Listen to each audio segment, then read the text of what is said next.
আজই ডাউনলোড করুন আর এনজয় করুন আপনার পছন্দের শো। তোমার দাদা আর ফুলকি নেত্রগ্রাম থেকে এদিকে আসছিল, তখনই একটা ল্যান্ডমাইন বিস্ফোরণে ওরা দুজন মারা গেছে।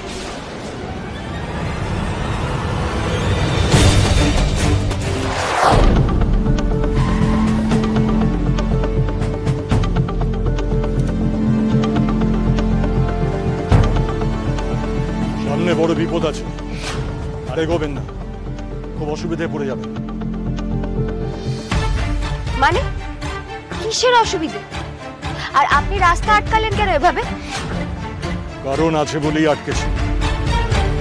যা বলছি শুনুন, চুপচাপ গাড়ি থেকে নেমে সোজা জঙ্গলের পথ ধরে হেঁটে চলে যান, আর সামনের দিকে গাড়ি এক চুলো এগোবেন না। বলছেন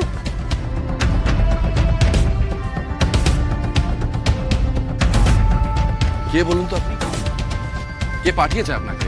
রাজমহলের ছোট রানী মানে কি? নতুন কোনো প্ল্যান এটা? হ্যাঁ, নতুন কনস্পিরেসি? কি হলো জিজ্ঞেস করছি তো। আরে জিজ্ঞেস কি করছেন আপনি? আরে পাগল নাকি আপনি? আরে গাড়ি গড়িয়ে যাবে তো। আরে হ্যান্ডব্রেক তো নেই, গাড়ি মিউট চলে আছে। সরে যান, সরে যান বলছি, সরে যান, সরে যান বলছি। I U mad or what? সরে যান, গাড়িটা দিকে।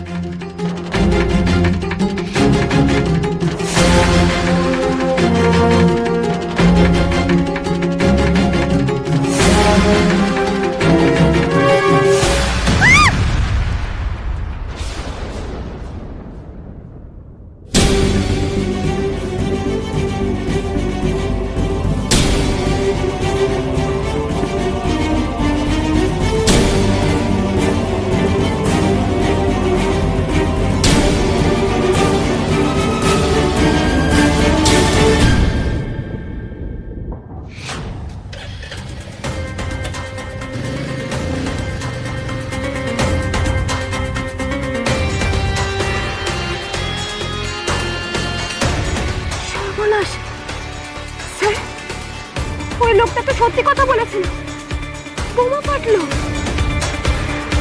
ল্যান্ডমাইন, পুরো জায়গাটা জুড়ে ল্যান্ডমাইন বিছিয়ে রেখেছিল। আমরা আরেকটু এগোলে এতক্ষণে আমরা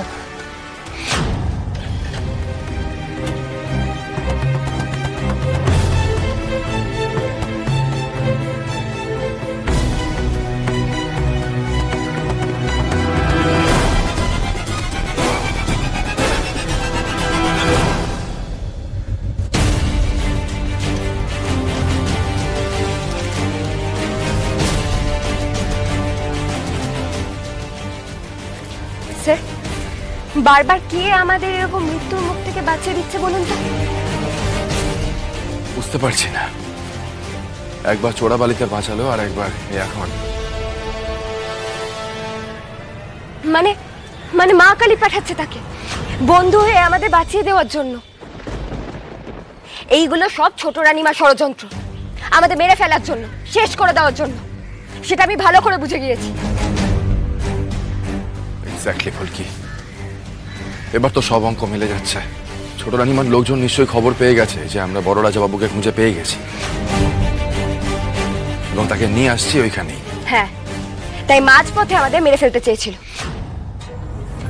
আমি আজই এই মুহূর্তে বাবাকে নিয়ে রাজমহল এস্টেটের চৌধুরী মহলে পা রাখতে চলেছি। দেখি আমায় কি আটকায়।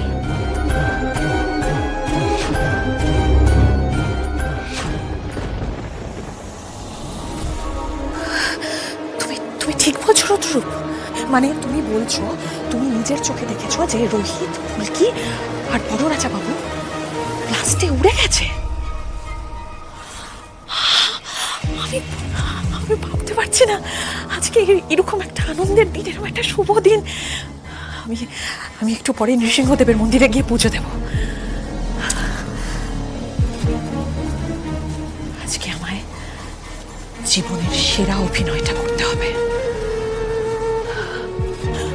ওগো, কে কোথায় আছো? আদিত্য, ইন্দ্র, ধানসিঁড়ি, তুমি এসে গেছো? কি সাংঘাতিক ঘটনা ঘটে গেল গো, কি সাংঘাতিক! কে কোথায় আছে? মা কি হয়েছে মা? এই তো ধানসিঁড়ি। তোমাকে আমি কি বলবো আমি বুঝে উঠতে পারছি না ধানসিঁড়ি। কেন, কি হয়েছে মা? সম্ভবত তোমার দাদা আর ফুলকি নেত্রগ্রাম থেকে এদিকে আসছিল, তখনই একটা ল্যান্ডমাইন বিস্ফোরণে ওরা দুজন মারা গেছে। কি? এসব কি বলছেন মা? না না, আমি এসব বিশ্বাস করি না, মিথ্যে খবর মা, আমি এসব বিশ্বাস করি না মা। খবরটা মিথ্যে নয় ধানসিঁড়ি। না, আদি তুমি ধানসিঁড়িকে সামলাও। ধানু, ধানু তুমি প্লিজ একটু শান্ত হও প্লিজ। খবরটা তোমাকে কে দিল আসলে? তুমি চিনবে না, আমার বিশ্বস্ত একজন লোক আমায় খবরটা দিয়েছে। আমি তো সত্যিটা জানাতে পারবো না। এটাই কিন্তু আমাদের শেষ সুযোগ। ফুলকিরা নিশ্চয়ই কোনো একটা গাড়িতে করে নেত্রগ্রাম থেকে রাজবাড়ির উদ্দেশ্যে রওনা দেবে। ফাঁদ পেতে রাখো, গোটা রাস্তায় ল্যান্ডমাইন বিছিয়ে রাখো, যাতে ফুলকিদের গাড়ি কোনো একটা মাইনে পড়ে আর গাড়িটা জাস্ট উড়ে যায়। আজকাল তো এরকম হামলা হামেশাই হচ্ছে, কিন্তু একটু শান্ত হও প্লিজ। কোনো হামলা টামলা হয়নি আদি, কোনো হামলা টামলা হয়নি। আমার দা ভাই আর ফুলকিকে কে মেরে ফেলেছে সেটা আমি ঠিক খুঁজে বের করব। নিজেদের দোষে নিজেরা মরেছে, এখন আর হাউতাশ করে কি হবে? আসলে আমার মায়ের নামে বদনাম করা খুব সহজ। ইন্দ্র, এখন এই কথাগুলো বলবার সময়? আমাদের তো নবাবগঞ্জে গিয়ে খবরটা জানাতে হবে।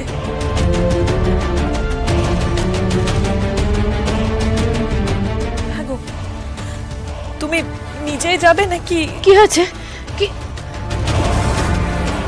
ওমা বৌরানী, কি হয়েছে তোমার? তুমি এভাবে কাঁদছো কেন? কি হয়েছে? কি হয়েছে? বড় মা, মা নাকি খবর পেয়েছে যে দা ভাই আর ফুলকি আর বেঁচে নেই। বড় মা, কি? না না, এ হতে পারে না, হতে পারে না। আমি যে কাল রাতে স্বপ্নে দেখলাম ফুলকি এসেছে, ফুলকি এসেছে আর কাউকে সঙ্গে করে নিয়েও এসেছে। দেখো কাণ্ড। দিদি, তুমি আবার এসব নিয়ে টেনশন করে নিজের শরীরটা খারাপ করো না, কেমন? আর ওগুলো তো স্বপ্ন, স্বপ্ন কি কখনো সত্যি হয়? ওগুলো সব মনের ভুল। কেউ আসেনি গো দিদি, কেউ না। আদি, তুমি ধানসিঁড়িকে নিয়ে ঘরে যাও। হ্যাঁ গো, আমরাও এবার বেরোই নাকি? আমাদের তো ওখানে যেতে হবে, নবাবগঞ্জে যেতে হবে। চলো।